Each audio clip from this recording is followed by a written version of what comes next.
Welcome to Choice Classic Radio. Like us on Facebook, subscribe to us on YouTube, and help keep this show alive by donating at choiceclassicradio.com. For more of your favorite old-time radio shows, join us on our companion podcast, Choice Classic Radio Detectives, where we bring to you tales from the greatest detective shows the golden age of radio had to offer. And now, with 463 episodes made, broadcast on CBS Radio from 1942 to 1955, we bring to you The Whistler. Have you heard the strange tales of the Whistler?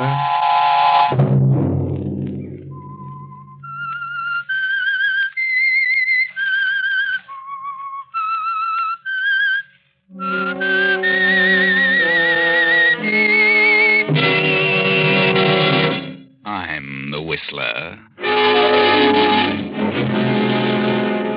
Look, I know I haven't a chance. I know that I can't live. I can tell the way that doctor looks at me. And you, too. Why don't you tell me the truth? Why don't you? Friday night, and again, CBS presents The Whistler.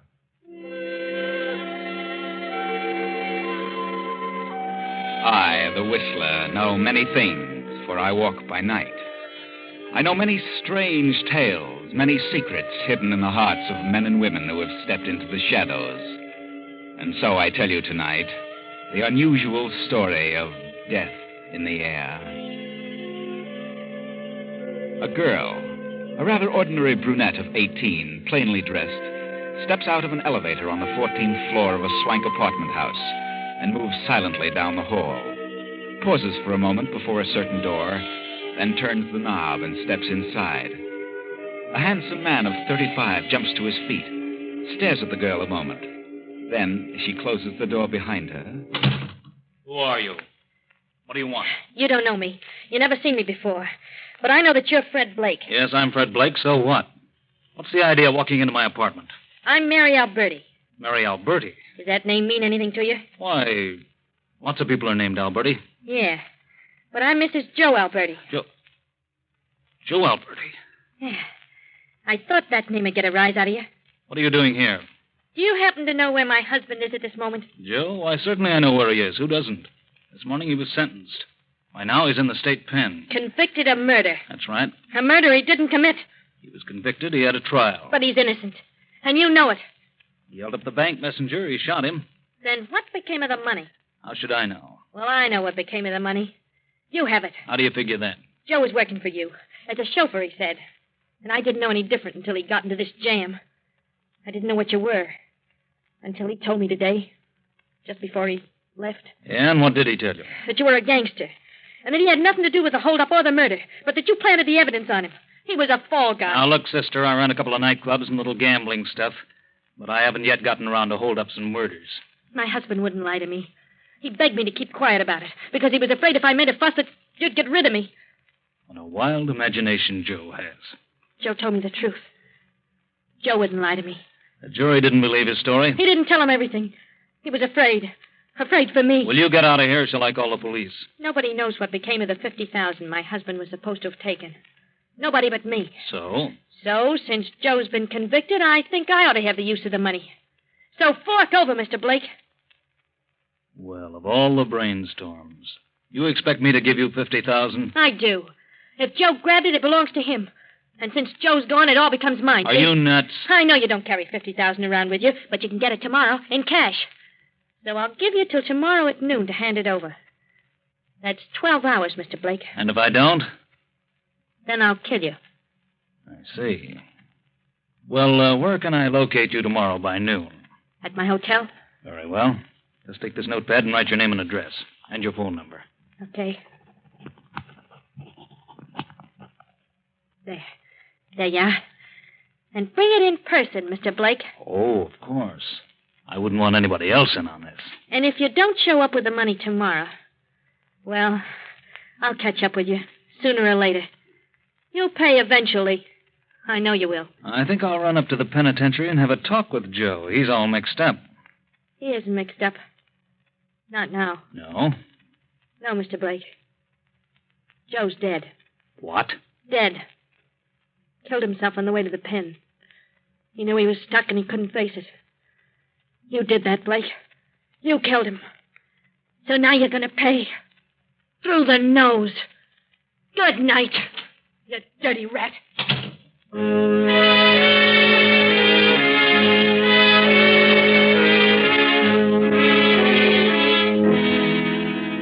10 minutes or so, Fred Blake sits at his desk, thinking, studying the peculiar situation. Then there comes a knock at the door. He steps across the room and... Yes, who is it? Oh, Winston. What do you want, Carl? I want to talk to you a minute. Okay, come in. What's on your mind? Well, I was told you wanted to see me. Yes, Carl, I do. But I didn't expect you here at this time of night. What do you want with me? As if you didn't know. What are you going to do about this phony check? Well, I hadn't got the money now, but I'll get it eventually. I've given you a month. Now I want the money. I'll get it. Really, I'll get it. Well, if you can't get it, I can. What do you mean? Your father's district attorney of this county. I'll go to him. He'd pay it to hush it up. Oh, please, Blake. Or maybe I'd tell your father you ran up a liquor bill. Look, Blake, I haven't got the money, but if you wait, I'll get it. I've given you all the time I intend to. I want the money now. Put up your hands, Blake. Now, wait a minute. Don't try that bad man stuff on me. Put up that gun before you hurt somebody. Give me that check. Hand it over. Okay, Carl. But you're crazy. Give me that check. Sure. Here you are. Let go. Get away from me. I'll kill you. You crazy little fool. Blake. Blake. Good Lord.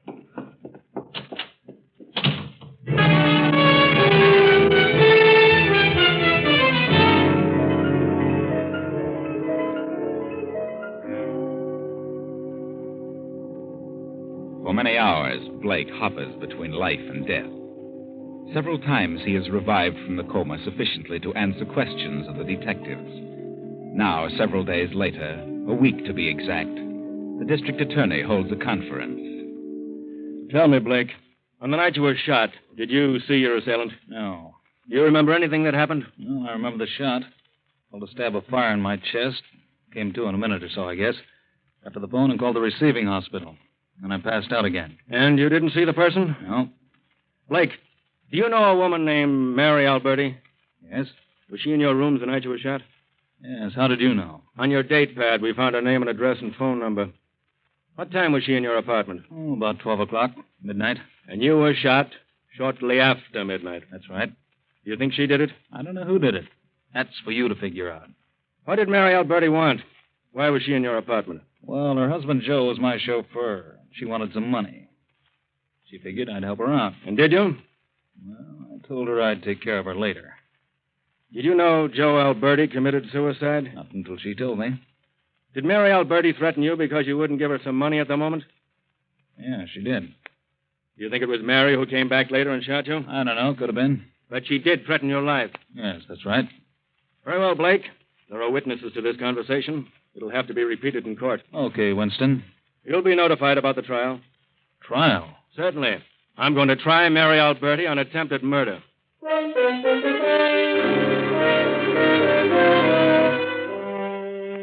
And so Mary Alberti is tried and convicted and sentenced for from 5 to 20 years.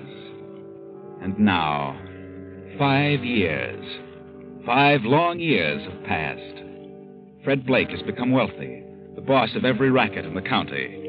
And District Attorney Winston has been reelected on a new platform, a vice cleanup campaign. Fred Blake sends for the district attorney. Come in, Winston. Sit down. Have a cigar? Thanks. What's on your mind, Blake? Well, I wanted to have a little talk with you, Winston, about your campaign. Campaign is over. I've been reelected. Yeah, but I mean your so-called cleanup campaign. When does that start, Winston? It started the day I was reelected. I see. My name at the head of your list? I'm starting on you, Blake.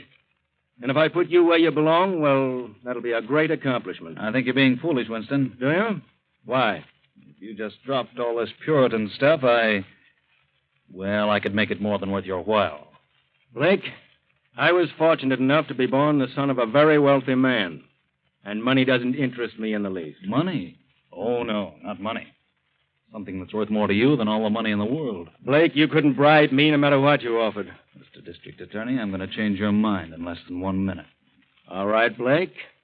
I'm listening. 5 years ago, you sent a girl to the penitentiary for attempted murder. My murder, remember? Well, you were wrong on that one. She didn't shoot me. What? Then why didn't you say so? I was saving it. Saving it for a rainy day. What are you talking about? The Alberti woman didn't do it. She was in my apartment that night, but she left. And a man came in. He owed me some money. He didn't have it. I threatened to tell his father that he had lost at gambling, and he went crazy. Pulled a gun and shot me. Who was this man? Your son, Carl. Carl.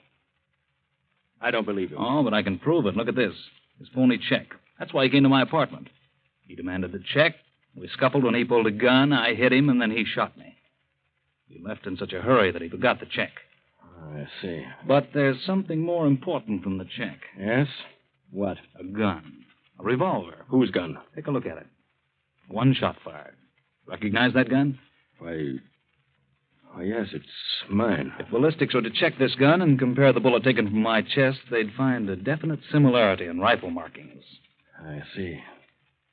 Well, that's all there is to it. What do you say now, Mr. Winston? You've really got me in a tough spot, haven't you, Blake? If you care anything about your son or his future, you forget this cleanup business. All right, Blake, I'll think it over. It's something that can't be decided in a moment. Good night, Winston.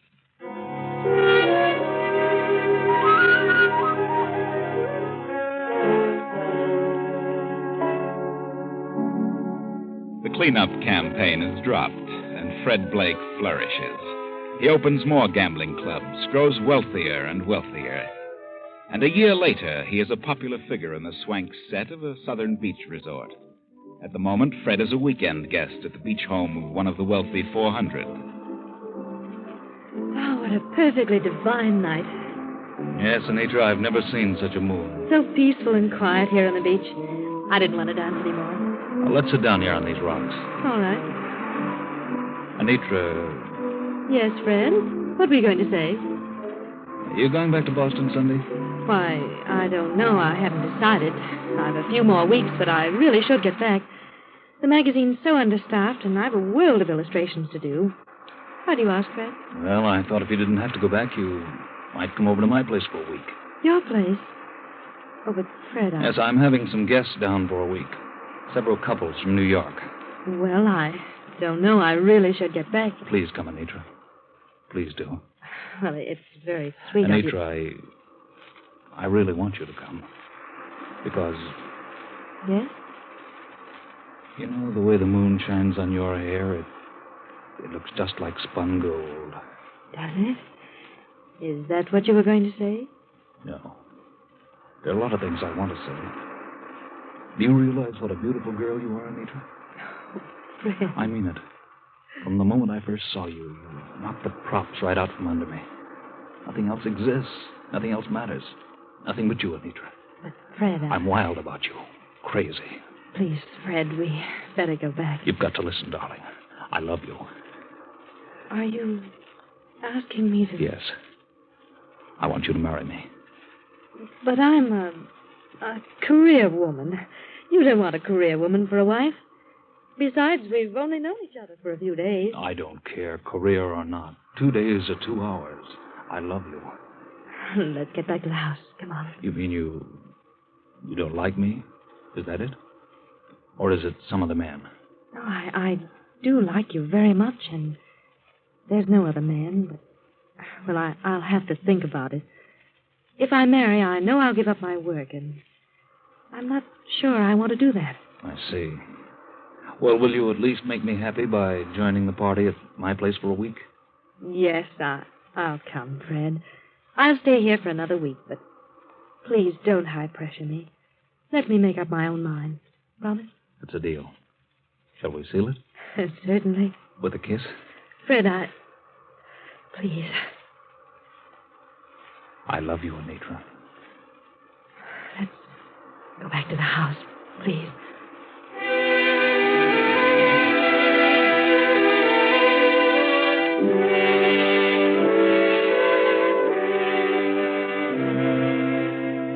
But Fred doesn't keep his promise.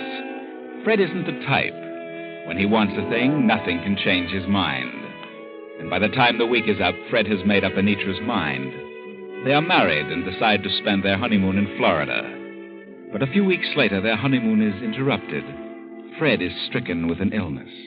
In this room, Dr. Phillips. Thank you. Fred, Yes, darling. this is Dr. Phillips. Yes? Well, Mr. Blake, what seems to be the trouble? I don't know. I don't know what it is. Dr. Phillips is a specialist from Miami. Yes? Suppose you tell me a few things, Mr. Blake. Well, I'm afraid it's some sort of paralysis. Paralysis? Yes. What makes you think that? Well, the first time it hit me, I got kind of faint. My feet and legs became numb, sort of crept up on me. At first, it wasn't so bad, but the next time it came, it affected my hands and arms, too. I got dizzy and I passed out. Oh, I see. You become nauseated, Mr. Blake? No. But after the attacks, I'm so exhausted, I can't even get out of bed. Well, I'd better give you a thorough examination. What do you think it is, Doctor? Well, I don't know at the moment. What, do you think it's serious? Any interruption in the functions may be serious. Do you think it would be best to take him to a hospital, Doctor? I don't know yet. No, darling, please. I'd rather stay here with you. Yes, dear, of course, whatever you say. Please, Mrs. Blake, would you mind stepping out for a while? Oh, very well. I'll be in my room. Call me when you've finished. Everything's going to be all right, dear. Please don't worry. Yes, I'll be all right.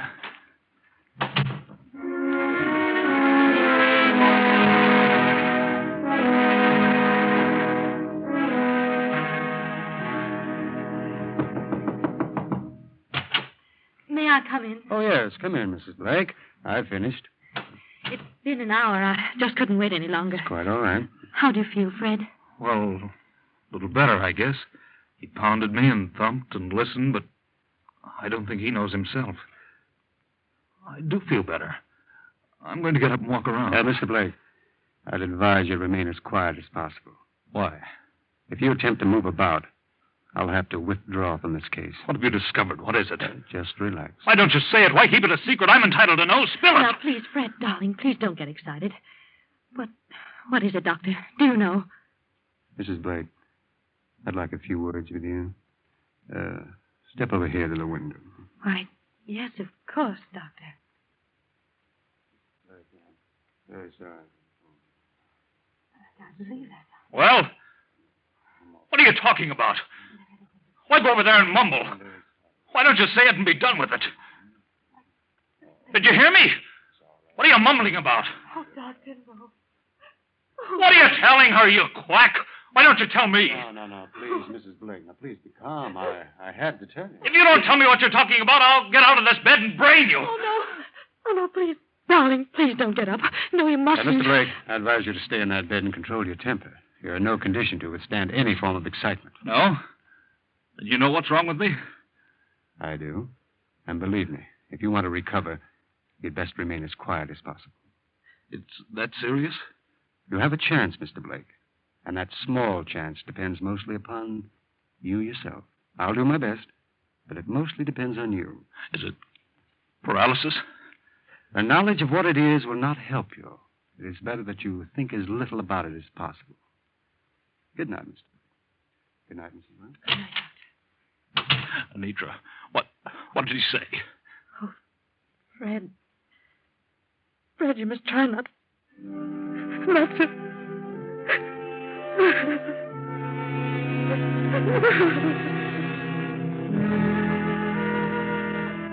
Another week passes, and Fred still remains in bed. He has had several more attacks, each one a bit more severe than the last. The doctor has made several visits, and Fred is now terribly frightened by the doctor's concern regarding his progress. Shortly before midnight, Fred feels another spell coming on, a little more severe. Anitra! Oh, yes, darling. Yes, Fred? I'm getting fainted. It's coming on again. Get the doctor. Oh, yes, Fred. I've already called him. He'll be here in a few moments. Now, be quiet, dear. Please don't exert yourself. This is the worst yet. Please be calm. You're all right. No, I'm scared. This is it. I know this is the end. Oh, Fred, don't say that. I can tell. No, you've nothing to fear, darling, nothing. I have. I can't help it. I'm afraid. Fred, you must get hold of yourself. You must. I know I haven't a chance. You know that. The doctor knows. He told you. I know, too. Oh, please, Fred. There's something I've got to tell. Hush, darling. You don't understand. I've got to tell someone. Oh, you must calm yourself. You've got to listen to me. You've got to. Well, the doctor will be here in just a few moments. Now, please try to save your strength, darling. He can't help me. Oh, come in. I came as quickly as I could, Mrs. Blake. It's another attack, Doctor. It seems to be worse than the last. He's terribly frightened. Come now, Blake. You must try to get hold of yourself. The pulse is... Well... Pulse is what? Just a second. My bag, please. Yes, Doctor. Thank you. Now, let's have a listen with the stethoscope. Mm-hmm. Do you have a chill, Blake? I don't know. I'm just awful numb. It's creeping up inch by inch. Oh, please, Doctor. Can't we take him to the hospital? A hospital? I'm afraid that... Well, he's as well off here as in the hospital. Why don't you tell me the truth? I've got a right to know. Tell me the truth. Now, you're going to be all right, Blake. You're lying. Mrs. Blake, Yes, Doctor. What did you start to say? well... Tell me. I've got to know. Yes, Fred. Oh, tell us, Doctor. There's no use evading the issue. Fred wants to know. Very well. Since you insist, there is nothing I can do for you, Mr. Blake. Nothing anyone can do for you. You mean it's a matter of days? It may be only a matter of hours. I'm sorry, Blake. Hours. Anitra. Oh, darling, I knew. I knew, but I just couldn't let you know. Hours. Doctor, will you leave us alone for a while? Of course. Oh, please, don't leave the house, Doctor. No, I'll stay with you as long as you need me. I'll be in the hall. You call me if you want. Anitra, get a sheet of paper and write what I tell you. Yes, dear. And please hurry, Anitra. Of course, dear. Yeah, I'm ready. To District Attorney Frank Winston. District Attorney. I never thought I'd do this, but here it is. Joe Alberti was innocent in the killing of the bank messenger.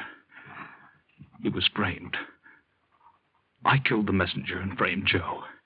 Fred. And Joe's wife is innocent of trying to kill me. She didn't shoot me, and I want her released. I'm enclosing a check for $10,000 for her. And furthermore, what I told you about your son was a lie. He didn't shoot me either. He did come to my room. He had a gun. I took it away from him. And in the scuffle, the gun went off. I shot myself. So that clears everything up. Now you can start your campaign. But I won't be around to participate. Yours, Fred Blake. Fred, are you out of your mind? What? Well, this is ridiculous. I won't turn this over to the district attorney. I won't. Please, Anitra, please do. I can't die. I just can't unless I know. Please. You've got to do it. Hand me the pen. I've got to sign it before my hands go numb. Oh, no. No, don't sign it. Please don't. It isn't true. It is true. Every word. Hold it. There. Oh, darling. You don't know what a relief this is. All right, Fred. I'll do as you say. Oh, darling, I don't care what you've done. You've been so good to me. But if you want me to turn this over, I will. I do. Oh, Doctor! Doctor! Quick, Doctor! You're too late, Doctor. Everything's okay now. Well, it's all over. All over.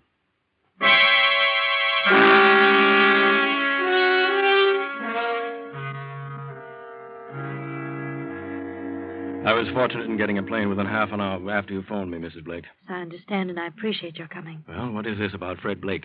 Well, Fred has been ill for several weeks, and last night, well, he got worse, became frightened, and made me take down this letter. He signed it and then... Letter? Yes, you may read it. It's addressed to you. And I promised him I'd see that you got it. I see. District Attorney Fred Wilson, Joe Alberti. And what's this? Carl. Well, of all things. I had a hunch this would clear up sooner or later, but how, I hadn't the slightest idea. And here's the check for $10,000 to Mary Alberti.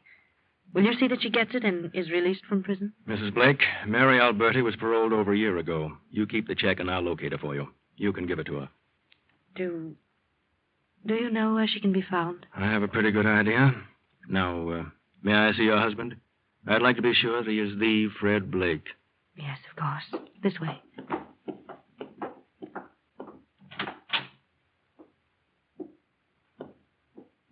Yes, he's the real Fred Blake. That's all I wanted to know. Anitra. Is that you, Anitra? Good Lord, I thought he was dead. What is this? Where am I? Blake! Doctor, what happened? I'm not a doctor. Well, then, who are you? I'm District Attorney Winston. Winston? What are you doing here? Where am I? You're in your bed, but you're on your way to jail. Jail? Are you crazy? I'm sick. I'm dying. You may be right about that. He isn't dying. It's all in his imagination. Yeah? Get up out of that bed. But I can't. I can't walk. Then we'll carry you. All right, Murphy. Come in and carry him out. Yes, sir. Come on, Jim. We'll make a saddle seat for him. I'm sick, I tell you. I'm dying. You're taking a plane ride north, whether you're dying or not. You signed this confession, didn't you? What? Yes. But you weren't supposed to get that till I was dead. Why didn't you wait, Anitra? Bring him along. You'll never convict me.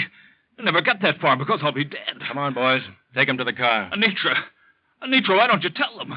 It's all a mistake. They can't do this. Tell him. Tell them what? Well, I'm dying. What can I do, Fred? I did just as you asked me to do. I can't do a thing now. It's too late.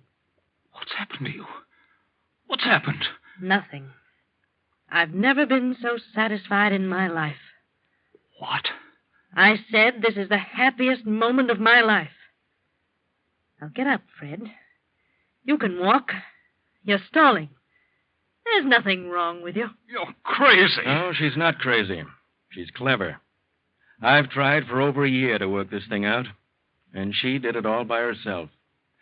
Yes, Blake, Mary Alberti, now known as Mrs. Anitra Blake, is a very clever woman. Well, there you are.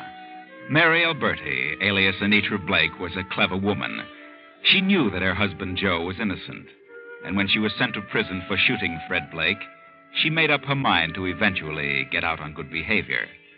So she studied art, glamorized herself, changed her speech and appearance, and worked her way into the circles frequented by Fred.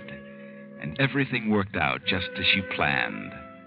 There was nothing wrong with Fred. He wasn't ill and he wasn't dying. Just a few grains of medicine each day was all that was necessary to bring on that numbness.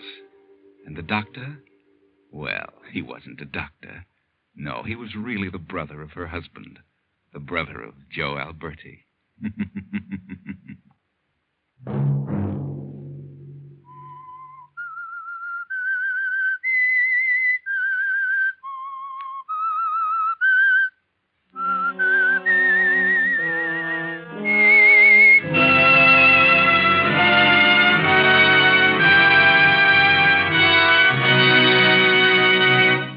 CBS has presented The Whistler.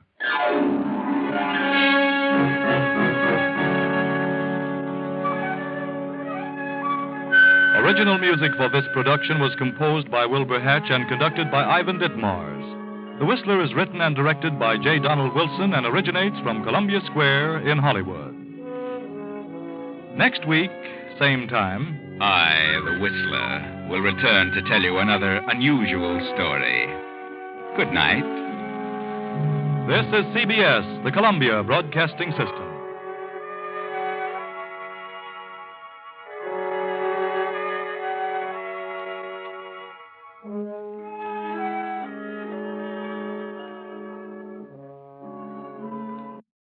That concludes today's episode. We'd like to thank you and remind you to donate at choiceclassicradio.com. Remember, your donations make episodes like this possible.